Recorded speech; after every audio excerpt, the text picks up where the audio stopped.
téléspectateurs qu'ils peuvent faire leurs commentaires sur le hashtag ZenPP sur les réseaux. Alors, exceptionnellement, vous allez être triste, mais pas de match ce soir. On entre directement dans le vif du sujet. C'est le grand duel de la primaire.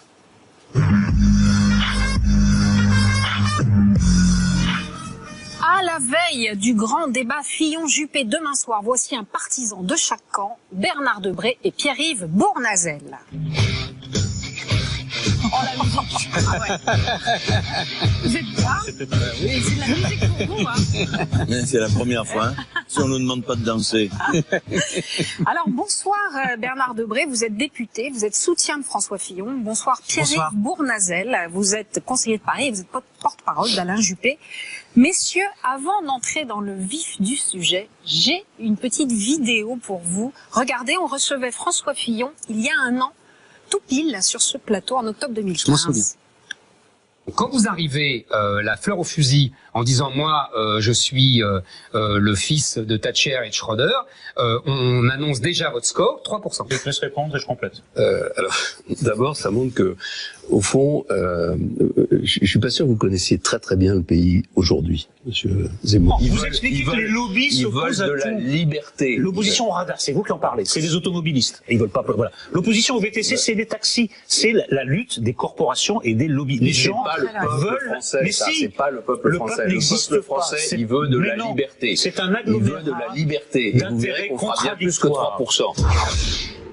Alors on fera bien plus que 3% parce que Zemmour ici, qui avait je vous le signe, il dit 3%. Mais à culpa d'abord, parce que quand on se gourre, il faut reconnaître qu'on s'est gouré. Mais tu dois reconnaître ça souvent, non? Non, pas du tout, au contraire, au contraire. C'est signal que j'avais annoncé la victoire du Brexit, de Trump, donc bon, j'ai le droit de me gourer de temps en temps. Le loto? Le loto, non. Et en revanche, je tiens à dire que il n'a pas fait 3%, qu'il est resté longtemps scotché à 3%. Bernard, vous me l'accordez? Non, pas 3%. Oh, j'exagère, je caricature. 14%, et c'est vrai qu'on a ramé. Voilà. Et que je pense, et c'est uniquement la nuance que je mets à mon erreur, c'est que si il est sorti de son long tunnel, c'est en partie parce qu'aussi il est sorti de son seul discours économise. Et qu'il est allé sur l'identité. Non, pas seulement. J'allais dire, tu vois, pas du tout. Il a parlé de Poutine, il a parlé de la politique étrangère. Ça se joue pas sur la politique étrangère. C'est un ensemble. Alors, sur l'économie, ils se sont tous alignés sur Fillon. C'était son erreur de base, leur erreur de base d'après moi, mais on va en reparler.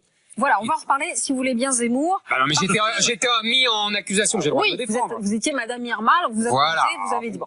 Alors, tous les coups sont permis, vous l'avez compris, la tension monte d'un cran dans ce dernier tour. Alain Juppé attaque François Fillon sur son programme économique et ses positions conservatrices. Le député de Paris a donc réagi en disant « Après m'avoir traité d'ultralibéral, on me peint maintenant sous les traits d'un réactionnaire moyenâgeux ». Tout cela est ultra grotesque.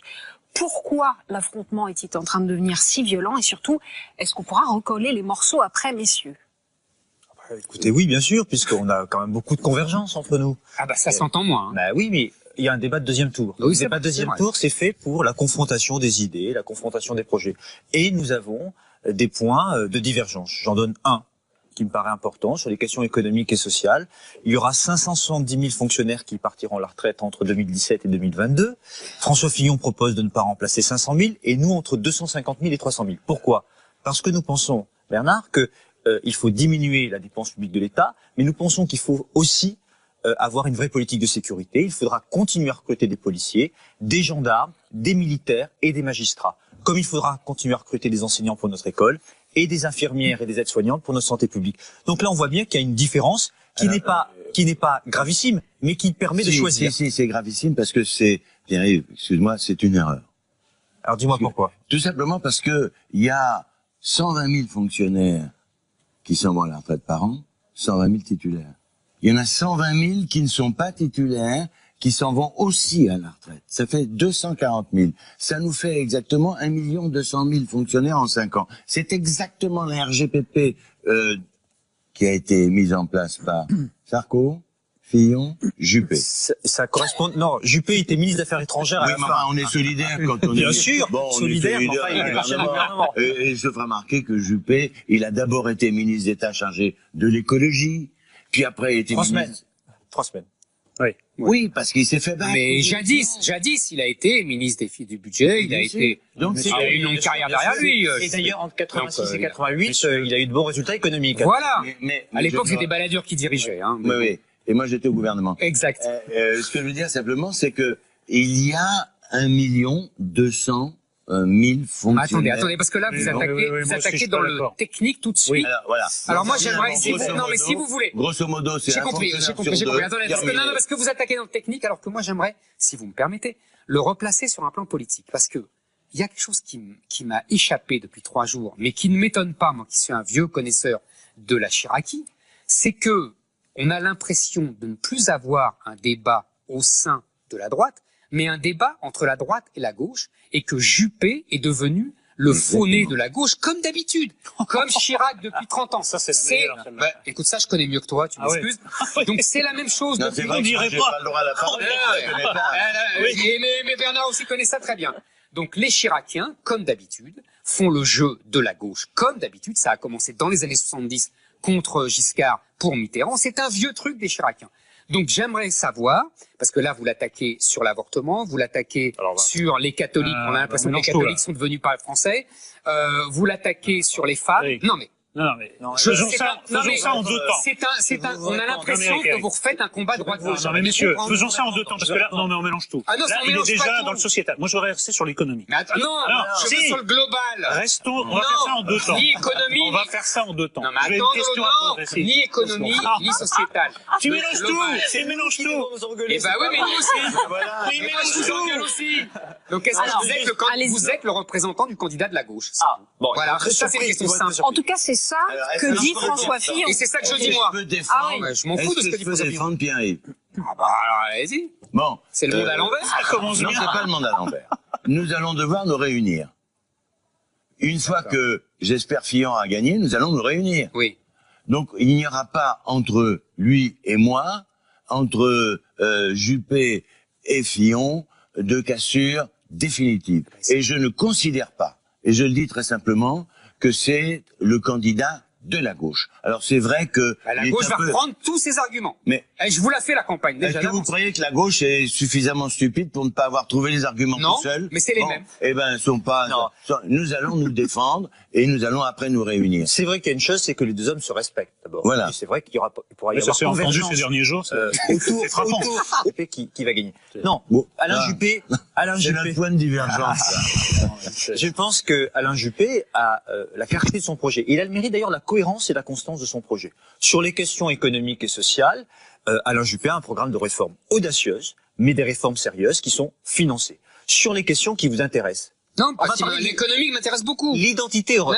On va parler de l'identité mais avec heureuse. plaisir, mais l'économique m'intéresse beaucoup. Ce n'est pas un constat, l'identité heureuse. Nous constatons avec Alain Juppé, bien sûr, que le chômage mine le pays. Nous constatons le cloisonnement des quartiers. Nous constatons les problèmes d'insécurité. Mais nous disons que le nouveau patriotisme français, c'est cette capacité à être fier de la France et de ses valeurs. Et il faut rassembler les Français au-delà de C'est bien ce que je dis. Vous parlez comme François Hollande. Non, de quartier. Les valeurs, c'est les mots de la gauche. Non, c'est pas la France, non. Non, le général de Gaulle, il parlait pas de valeurs de la France. Non.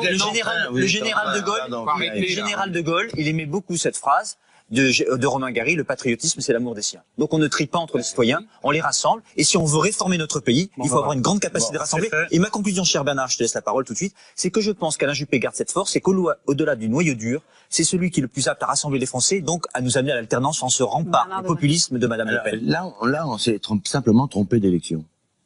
Parce que ce qu'il faut, c'est d'abord réunir sa propre famille. Et nous sommes, si je peux te le rappeler, dans une primaire de la droite et du centre. Et Alain Juppé rassemble la droite et le centre. Et la gauche. Non, alors, je voudrais Il est simplement dire... sud-hollandiste. Non, si je peux Il est le candidat de toutes les gauches. On laisse Bernard. Merci. Je dis simplement, il y avait dans le premier tour des primaires un certain nombre de candidats. Je n'étais pas fondamentalement sarkozyste. Il a fait 20%, il est parti de façon très digne. J'aurais d'ailleurs aimé que Juppé puisse s'en aller aussi de façon très digne en disant, non, écoutez, voilà, il y a 15 points, 20 points de différence. Bon, il aurait dû se retirer avant le premier tour, ça aurait été encore mieux. Ça c'est vrai, ça aurait été encore mieux. Oui, ça je suis d'accord. Qui s'est réuni autour de Fillon, qui s'est réuni autour de Juppé? Qui signature de Fillon? Sarkozy, 20% des voix. Mais c'est vrai que vous avez eu Copé, 0,3% des NKM. NKM. 3%. Mais oui, même pas. Mais non, il faut pas ajouter comme ça en l'air, nous sommes les rassembleurs, alors qu'on a vu en face Fillon. Mais c'est ce que je dis. Mais c'est pas le il même ne peut rassemblement. gagner que s'il a les voix de la gauche. Alors, c'est pas le même rassemblement, parce que nous, c'est ça qui c'est pas le même rassemblement. Le rassemblement, moi je dis, c'est au-delà de notre noyau dur. Merci. Bien sûr qu'il y a un noyau dur, mais il y a aussi le centre, et Alain Juppé rassemble quand même l'immense majorité des centristes, et puis surtout, il a une capacité à réunir celles et ceux qui ont voté François Hollande en 2012, mais qui sont déçus de François Hollande, car si nous n'arrivons pas à les convaincre de voter pour nous en 2017, nous ne l'emporterons pas. Mais nous ne D'autant sommes plus pas qu'il y a là. qu'il y a qu'une place Nous de ne sommes pas tricher. là. Ah non, on ne triche pas du tout. Ah non, pas du tout. Vous faites un appel aux électeurs de gauche pour Déçus battre de Fillon. Éric C'est ça le C'est la rassemblement. triche. Non, ça s'appelle la triche. Non, Là- le rassemblement, c'est la capacité à aller chercher celles et ceux qui veulent l'alternance. Pierre-Yves, le problème n'est pas là, c'est qu'on se trompe d'élection. Bah oui. Il faudra réunir bah après l'élection. Là, c'est une élection dans notre propre famille. Oui, mais Alors, si nous sommes dans notre propre famille et on s'entend très bien, à Mairie de Paris, on est à tiers. Enfin, il y a 600 000 électeurs de gauche qui ont voté dans votre famille. Mais peu importe, on va pas 15%, les empêcher avec un fusil. Ah bah non, mais- il est évident aussi que c'est une élection libre. Bon, monsieur. Mais simplement, ce que je dis, c'est une élection dans notre famille.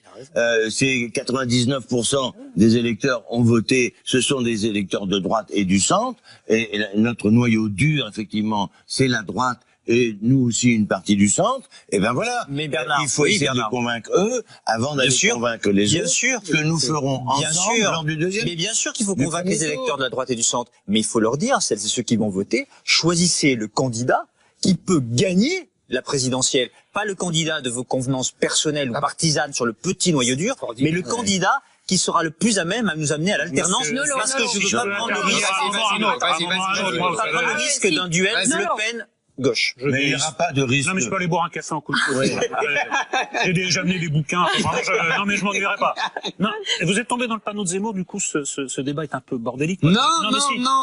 Je C'est essentiel. Je reviens sur la question en deux temps, économique et sociétal. Sur la question économique, les deux finalistes vont dans la même direction. Il y en a un qui veut aller plus loin et plus vite. Donc, la première question, c'est, apparemment, à droite, il n'y a plus qu'une seule pensée économique. Que devient le gaullisme social? Que deviennent les autres théories économiques? Elles sont éliminées. Ensuite, les leaders. Non. Si, attendez, deuxième question, parce que quand j'ai la parole, j'en profite pour poser deux questions. Oui, Deuxième. vous l'avez tous les jours. Non, je l'ai une fois par semaine et à côté de Zemmour, c'est-à-dire très compliqué. Oui, c'est vrai. Ensuite, tous les leaders de la droite, comme argument pour faire venir les gens, et ça a marché, 4 millions de personnes disent, n'oubliez pas que vous allez probablement choisir le futur président de la République.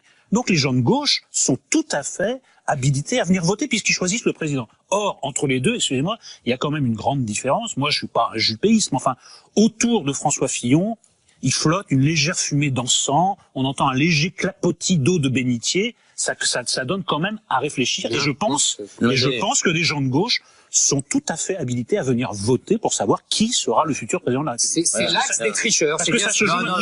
Mais il y a des gens du Front National qui font exactement le même raisonnement. Il y a beaucoup de gens du Front National qui sont venus voter. 10% des électeurs du Front National. 8% des les électeurs du Front National, c'est pas la C'est gauche. pas mal. Moi, j'aimerais bien savoir comment on voit ça, et 15% de socialistes. Bon, je vous ai posé deux Les questions. 15% de socialistes. Mais encore une fois, on va pas mettre un piège à loup pour savoir s'il faut piéger les Répondez-moi sur la ligne économique et Eh ensuite. ben, la ligne économique, elle n'est pas très éloignée, mais je pense que justement, François Fillon est plus gaulliste social au niveau de la société, au niveau de l'approche. On n'a pas le même de la souvenir du gaullisme, société. pourtant vous étiez. On n'a Vous pas, êtes avec moi. je sais pas si vous avez été très gaulliste, mais J'ai connu un peu, et je sais ce que c'est. mais Vous savez, pas. maintenant, c'est toujours les gens de gauche qui nous reprochent de pas Eh être oui, gaullistes. évidemment. C'est- Non. Quand il est mort, c'est Les pénal. gens de gauche qui nous Ouais, oui, c'est bah oui, énorme. bah oui. Non, Le gaullisme, moi, c'est Venez à côté de moi et mettez Zemmour là-bas. J'ai été élevé au sein du gaullisme. Bon, c'est pas pour ça que j'en suis le porte-parole. Hein. Non. Personne n'en est le porte-parole. Bon, Je dis alors. simplement que François Fillon, j'étais avec lui, avec Philippe Séguin, on avait quand même une fibre qui était une fibre sociale et on l'a toujours. C'est justement pour ça. Ce qui est quand même extraordinaire dans cette discussion. On nous dit oui les fonctionnaires, etc. Mais c'est pourquoi faire? C'est pas pour tuer les fonctionnaires, c'est simplement pour faire en sorte que l'État soit en équilibre et qu'on puisse faire redémarrer la machine. C'est quand même extraordinaire. Mais C'est pour Bernard, embaucher les gens. parce que c'est Quand on veut embaucher les gens, qu'est-ce qu'on fait? Bernard. Eh bien, on donne à la France la capacité d'embaucher avec Je veux juste- de l'argent qu'on va dégager. c'est Bien tout. sûr. Bien sûr qu'il faut faire des économies. Et dans notre projet, nous proposons des économies pour baisser la dépense publique de fonctionnement et notamment de l'État. Nous en avons besoin. Et là-dessus, nous sommes en convergence. Mais le curseur n'est pas le même. Et c'est normal qu'il y ait un débat là-dessus. Nous pensons quand même qu'il faut protéger un certain nombre de politiques publiques de l'État. Notamment la chaîne de sécurité. Et nous disons qu'il va falloir recruter des policiers, des gendarmes et des magistrats supplémentaires. Nous en avons besoin. Je l'ai dit pareil sur la santé publique et l'école. Donc le curseur n'est pas tout à fait le même. Et c'est le débat aussi de la primaire de l'entre-deux tours, sur lequel chaque Français qui désire l'alternance devra se prononcer. Et la deuxième question, messieurs. Attends, je réponds à Pierre-Yves Mornazel, parce que c'est un débat entre nous quand même. Peut-être un peu avec vous, mais à l'occasion. À l'occasion. Je vous enverrai un petit mot d'excuse. Je dis simplement à Pierre-Yves, c'est le piège dans lequel je veux pas tomber. Parce que lui, il dit, vous ne recruterez personne. Je rappelle simplement que quand on fait une RGPP, c'est exactement ce qu'ils ont fait auparavant, c'est 1 sur 2, nous allons recruter. Et même dans ce recrutement, nous allons privilégier effectivement la justice et la police, et effectivement les hôpitaux en particulier, et les enseignants. Il faut simplement pas oublier que quand il y avait la RGPP, c'était grosso modo 160 000 fonctionnaires qui n'ont pas été remplacés, uniquement des fonctionnaires d'État. RGPP, attendez, je rappelle que c'est le plan de réduction des finances publiques parce que oui. Voilà. Et j'ajoute sur RGPP que on a fait une erreur parce qu'à l'époque je m'étais battu contre comme élu du 18e arrondissement. On a supprimé entre 2007 et 2012 des postes de policiers. Moi, j'ai vu comme élu de terrain, ça posait de lourds problèmes pour assurer notre tranquillité, notre sécurité. Avec Alain Juppé, au moins, on a une garantie de recrutement de policiers. Et globalement, puisque vous parlez de la RGPP, c'est-à-dire la réduction des effectifs, moi j'ai un souvenir, mais alors peut-être que je me trompe, j'ai un souvenir que justement, il y avait eu une grosse déception au bout des 5 ans de mandat de Sarkozy, Fillon, Juppé, etc., que il n'y avait pas eu tellement de réduction de fonctionnaires. Alors justement, parce que pardon, je finis. On se polarise sur les fonctionnaires d'État, alors que moi je trouve que le vrai problème de finances publiques, c'est les fonctionnaires locaux. Eh ben, c'est justement une folie depuis 20 ans. Pardonnez-moi, mais c'est justement ce que nous voulons, nous, c'est non pas uniquement des fonctionnaires d'État, tout en privilégiant un certain nombre de fonctionnaires. Et moi, je suis bien placé pour dire qu'il faut privilégier la santé, la justice, la police, en sachant aussi qu'il faut mettre sur le terrain un certain nombre de fonctionnaires qui ne sont pas à la police. Et il serait peut-être bien de définir leurs tâches mieux qu'on ne le fait aujourd'hui. Mais il faut élargir. Et quand je disais 160 000 fonctionnaires d'État, eh bien justement, ce ne sont plus des fonctionnaires d'État uniquement, c'est les fonctionnaires tous, et même les fonctionnaires de la collectivité locale. Et ça a été 1 million de fonctionnaires. Monsieur le Président, on va passer au deuxième point, pour le problème sociétal. Écoutez, je regrette, mais je ne sais pas comment Zemmour pose le problème. Il y a 2 projets de société qui sont annoncés, un porté par Fillon, un par Juppé. Je regrette, du côté de Fillon, il y a quand même des relents rétrogrades sur lesquels doivent pouvoir se prononcer non seulement les gens de droite, mais les gens du centre et même les gens de gauche. Il y a quelque chose, moi, qui me déplaît dans ce programme, que ça soit ses positions sociétales, que ça soit son soutien à Poutine. Je pense que ça concerne tous les Français. Donc ça brouille un peu le périmètre de la... Mais tu pourras voter pour le candidat de gauche contre Fillon. Mais non, c'est quand même extraordinaire. À partir du moment où il y a de fortes chances que le vainqueur de la primaire soit également le vainqueur de la présidentielle, je dis que ça change un peu. T'as qu'à voter pour la Cela dit, je n'irai pas voter à la primaire. Très clairement, il y a une différence de vision. Les 2 visions sont respectables. Il y a une vision de la société plus conservatrice d'Alain Juppé, il y a une vision plus moderne d'Alain Juppé, qui est tout à fait... de François Fillon. François Fillon. Conservatrice de François Fillon. Conservatrice de François Fillon, oui.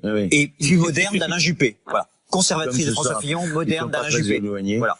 Mais je vois pas où est la modernité. Mais je vais l'expliquer. La modernité d'Alain Juppé. Dans cette campagne, il a parlé de l'avenir et de la jeunesse. C'est le seul qui a parlé, par exemple, de formation professionnelle, de premier emploi, de deuxième chance, de décloisonnement des territoires, d'écologie, de numérique, de projets culturels. La Nolo vous rend fou. Mais non, c'est très important. C'est l'avenir de notre pays.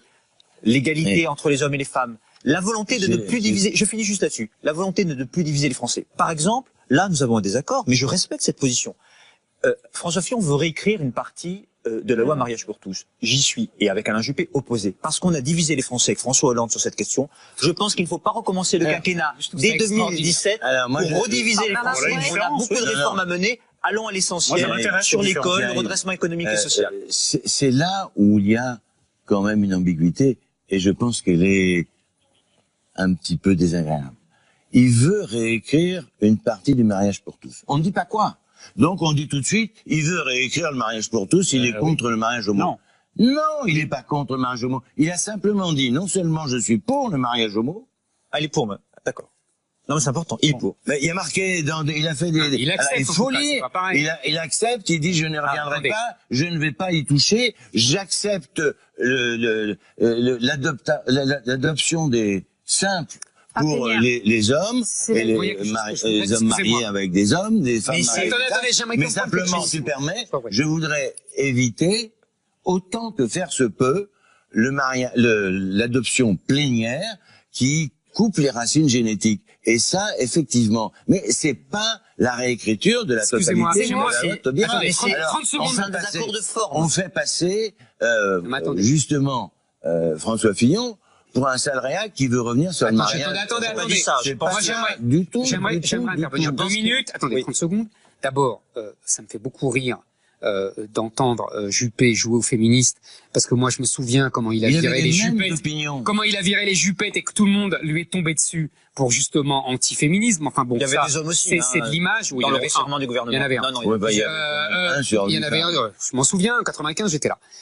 Deuxièmement, pour la loi Taubira. Pour la loi Taubira,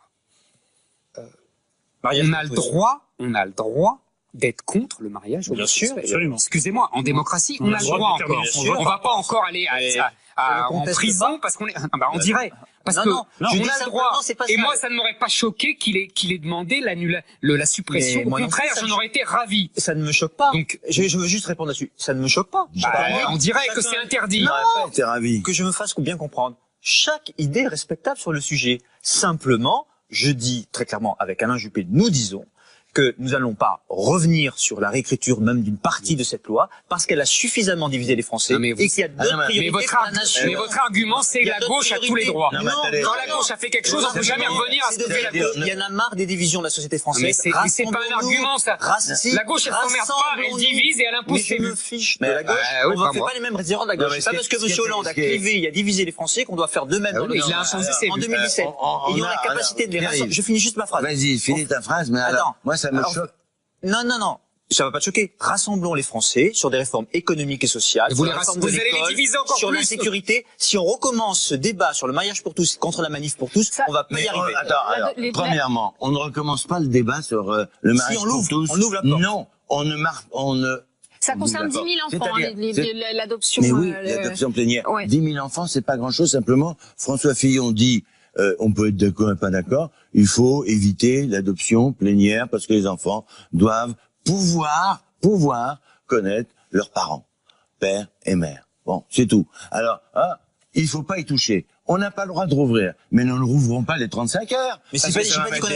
Mais voilà, c'est ce que j'ai dit. Si vous allez diviser sur les 35 heures, sur le social, il y a suffisamment de réformes à faire difficiles pour pas commencer par une qui est pas importante. Là, c'est pas un argument parce que les réformes, il faut être clair avec aussi bien Juppé que Fillon, s'ils mettent, et j'espère que pour une fois on mettra en musique le programme et tout le programme. À partir du moment où il est financé, oui, bien sûr. Mais il est financé des deux côtés, il faut pas non plus. Bon, alors je veux dire simplement, à partir de ce moment-là, on va avoir effectivement des difficultés d'application parce que la France est habituée depuis 40 ans à ne pas faire de réforme. Messieurs, on va avoir un petit mot de conclusion générale parce que le temps passe très vite avec nous, avec surtout avec Zemmour et Nolo. Donc un petit mot pour dimanche, un pronostic ou. On va demander à Zemmour à Madame Irma. On sera sûr que ça sera un faux. Là, il est crédité de 56% des voix, François Fillon. Allez, moi j'ose dire qu'il y a eu une surprise au premier tour, c'est vrai, personne ne s'attendait au score de François Fillon, et j'espère une autre surprise, et la meilleure des surprises dimanche prochain. Vous êtes confiant donc, Bernard Debré? Ah oui, quoi, langue de bois, c'est difficile, ça sera difficile. Mais non, ce sera mais pas qui va aller difficile. voter? Regardez la campagne. Ça sera difficile. Mais non, ce sera mais pas qui va aller difficile. voter? Regardez la campagne dont a été victime Juppé de la part des milieux d'extrême droite qui l'ont présenté comme un sous-marin de Ali Juppé comme un sous-marin de l'islamisme. Non mais on a Ah non, alors on va pas avoir le débat de l'islamisme. Non, c'était la conclusion. Voilà. C'est pas de parler des voix de gauche. Qui va aller soutenir Fillon? Est-ce qu'on fait le tri? C'était mérité, Ali Juppé. C'était plutôt drôle et mérité. Ce qui va soutenir Fillon sont les gens qui ont déjà soutenu Fillon. Ce sont les Sarkozystes. Plus tous les gens qui ont organisé cette campagne. Vous êtes pas sympa. Merci, il est incorrect, pas sympa. C'est un coupable Nolo. Parce que les Nolo, comme il perd, il a tout, il messieurs, utilise tous les moyens. en toute chose, comme dit Jean de La Fontaine. Jamais, qui va rassembler tout le monde. J'accepterais qu'on critique Bernard, comme ça les hommes. je propose une conclusion qui rassemble tout le monde. Je pense que c'est un ancien Premier ministre qui va gagner. Très bien. Messieurs, en toute chose, comme dit Jean de La Fontaine, il faut considérer la fin. C'est dans la fable du renard et du bouc. FIN. FIN. Parce que ça commence Restez à avec faire nous, messieurs. Merci beaucoup d'être venus sur ce plateau. Merci. C'est maintenant l'heure de la semaine folle de Tanguy Pastureau. Vraiment. C'est un honte d'or. Vous restez là. Vous restez là, vous allez voir. Vous allez adorer. Vous allez adorer.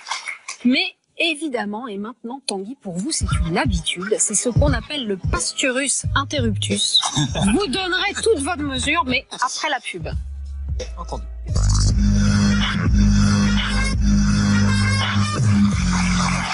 De retour sur le plateau de Zemmour et Nolon pour cette spéciale entre-deux tours des primaires. Tanguy, évidemment, c'est à vous maintenant. Oui, et cette semaine, Fillon, le Margaret Thatcher poilu, le premier candidat transgenre, a gagné le premier tour de la primaire, ce qui l'a poussé, regardez, à faire un truc hors norme. Il a souri.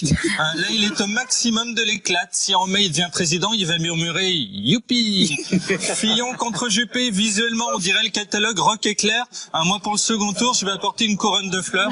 C'est la droite Prozac.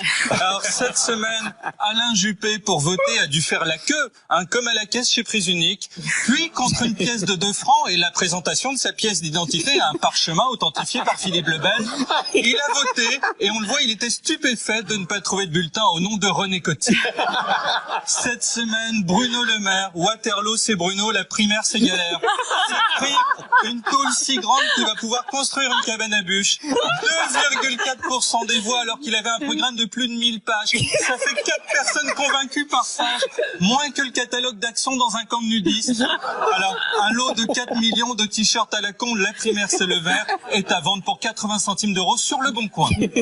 Cette semaine, Jean-François Copé a fait quelque chose de très rare. Il a voté pour lui. Il est à 0,3%, comme un iPhone 6 en fin de journée. Il a remercié un par un l'ensemble de ses électeurs, soit sa femme et Pierre, un copain. Copé, c'est le seul, regardez, qui dans son slogan a indiqué l'endroit de son corps où il l'a le soir des résultats. Alors Copé a ensuite offert à Juppé ses 0,3%, ce qui, avec le collier de nouilles à la fête des mères, est le cadeau le plus nul à faire de l'année. Ça ne sert à rien. C'est comme d'offrir un Becherel à Benzema. Des chaussettes à Oscar Pistorius. Cette semaine, Nicolas Sarkozy, qui a perdu, a annoncé qu'il allait mettre dans sa vie privée toute la passion qu'il avait dans sa vie publique. Vu qu'il était à fond, c'est très très chaud. En 3 jours, il a déjà offert à Carla 40 bouquets de fleurs et lui a fait 12 fois la brouette thaïlandaise et 4 fois la portugaise. C'est la même chose mais non épilée à la Fillon. À bout de force, elle a appelé le 18. Cette semaine, ont aussi voté Giscard et sa femme Anémone, qui à eux deux ont 230 ans. Ce sont les seuls à trouver Juppé un peu jeune pour l'Élysée. Patrick Balkany a voté avant de déclarer, je cite, je comprends pas, j'ai bien regardé dans l'enveloppe, il n'y avait même pas de cash. A enfin voté Jean-Frédéric Poisson, qui est à 1,5%. Il y a le même taux de poisson dans cette élection que dans la Soublier Big.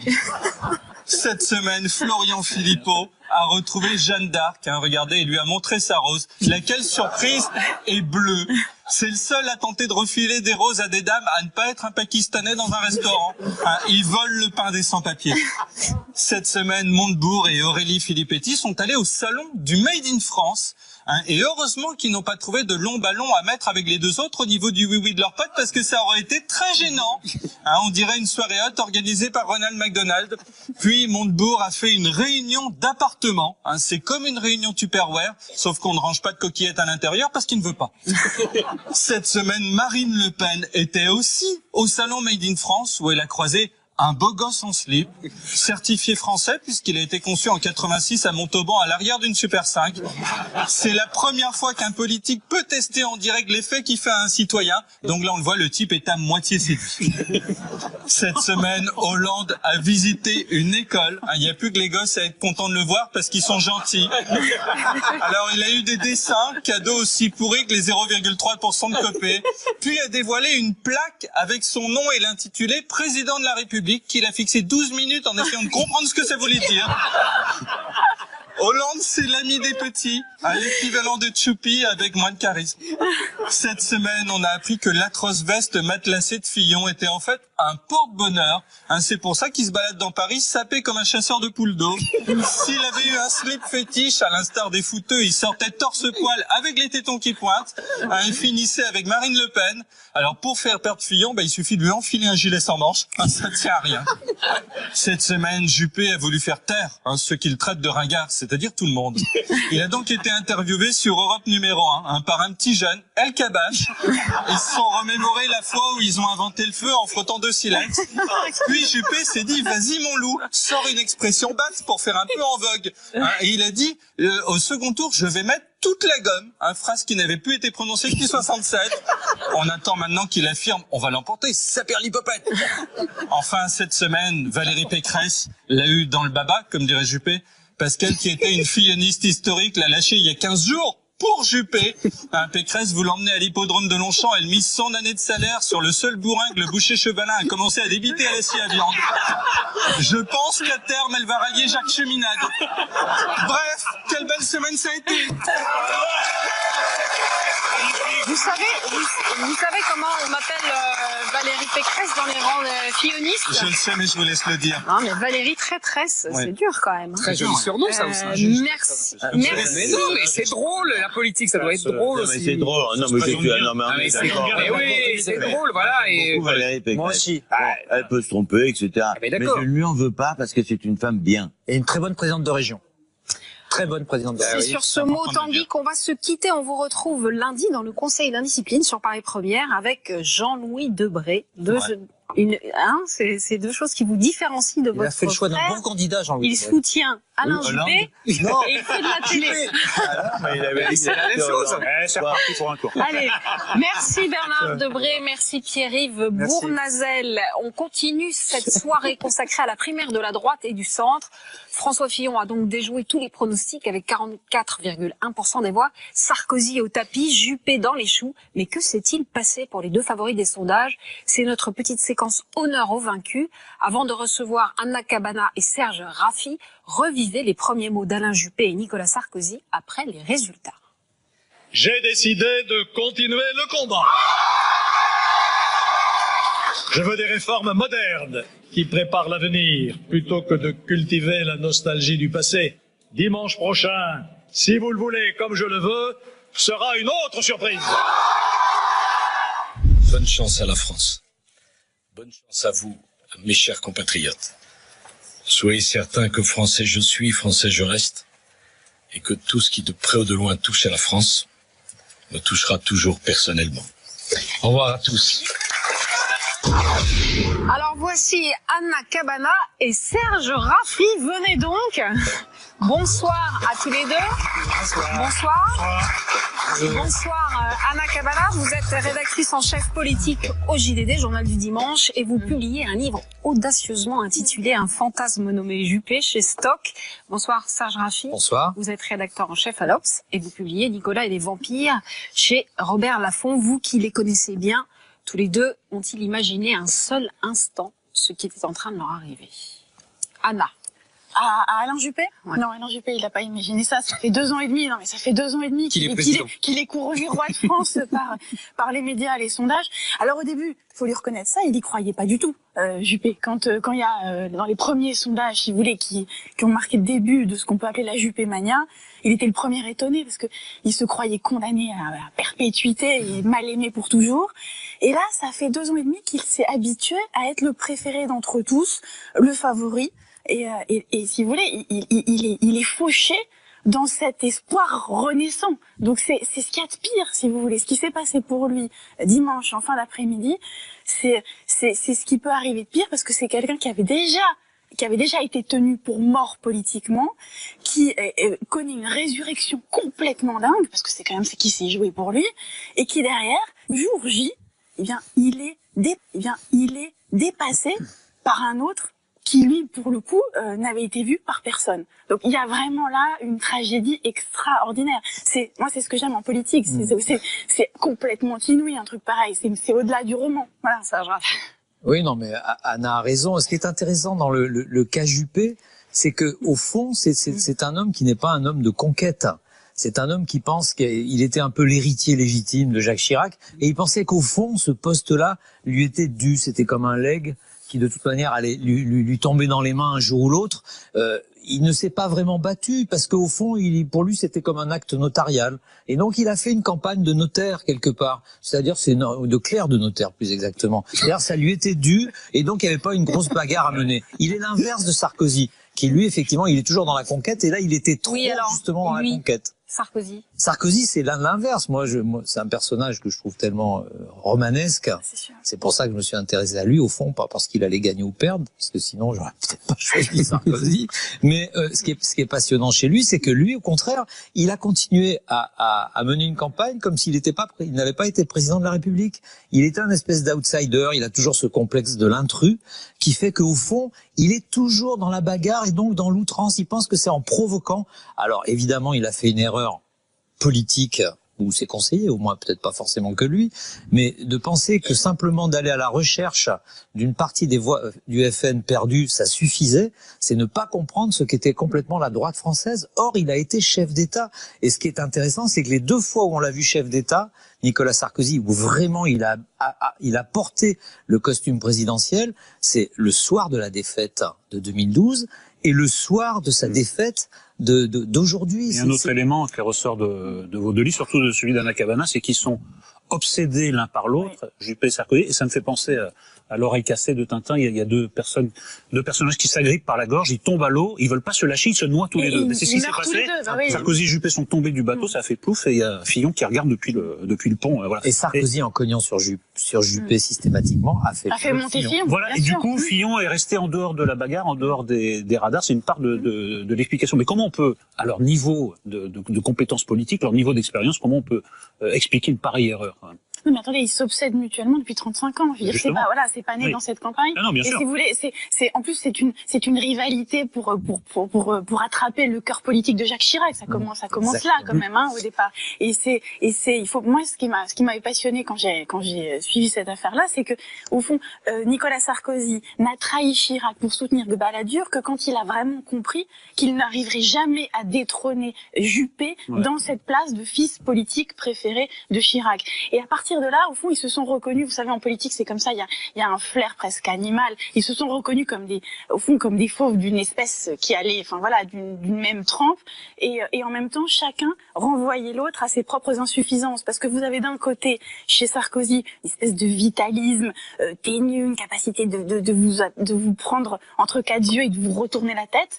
Et du côté, non mais c'est vrai, c'est quelque chose d'animal absolument dingue, si vous voulez. Et du côté de Juppé, à l'inverse, vous avez cette raideur, cet esprit de synthèse qu'il a plus que tout autre, et que Nicolas Sarkozy jalousait. Si vous voulez, ils étaient chacun jaloux de ce qu'étaient les qualités d'autres qu'ils n'avaient pas. C'est deux cas assez différents, parce que c'est pas un fantasme nommé Juppé, c'est un mystère nommé Juppé, parce que dans la dernière ligne droite, j'ai vu un de ses derniers meetings, il était épouvantablement mauvais. Mais il a été mauvais pendant toute la campagne. C'était étonnant.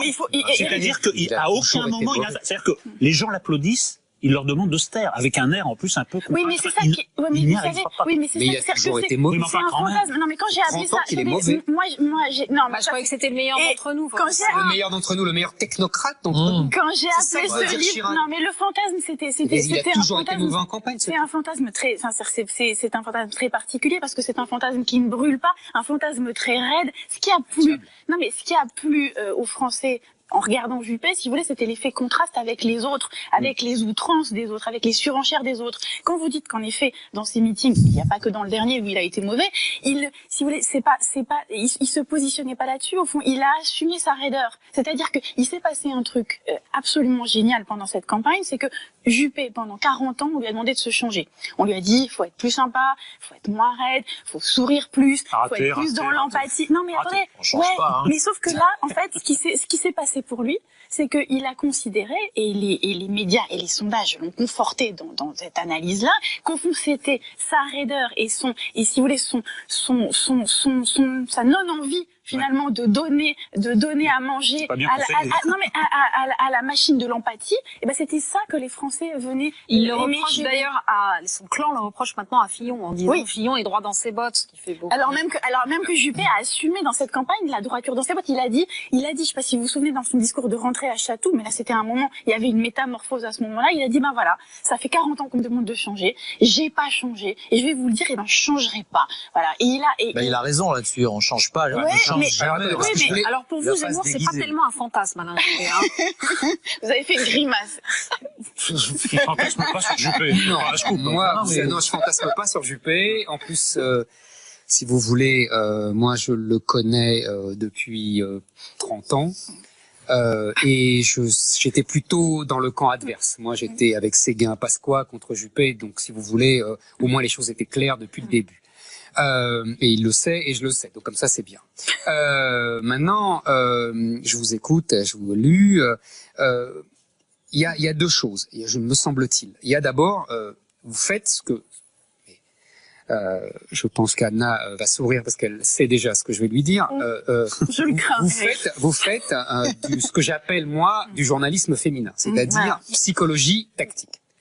Merci pour cet hommage. Voilà, mais je savais. Donc, très vibrant. Quand il a décidé de faire des compliments, Éric Zemmour se donne à fond. Je lui dis ça parce que je lui ai déjà dit ça. Mais dans le journalisme féminin, il y a du grand art. C'est-à-dire, Madame de Sévigné est une grande journaliste femme. N'essayez pas de vous rattraper. Mais c'est la vérité, je pense. C'est certains mâles aussi écrits comme ça. Mais bien sûr, mais la preuve. Oui, mais vous faites du journalisme féminin. Mais psychologie tactique, c'est beaucoup d'hommes aujourd'hui qui font du journalisme féminin. Vous savez que les grands romans, c'est souvent les femmes. Mais là, c'est pas du roman, c'est bon. Alors, moi, ce que je voudrais, c'est un peu du roman. Mais bien sûr, la politique, c'est un peu du roman, c'est de la psychologie, c'est de la tactique, tout ça, je ne dis pas.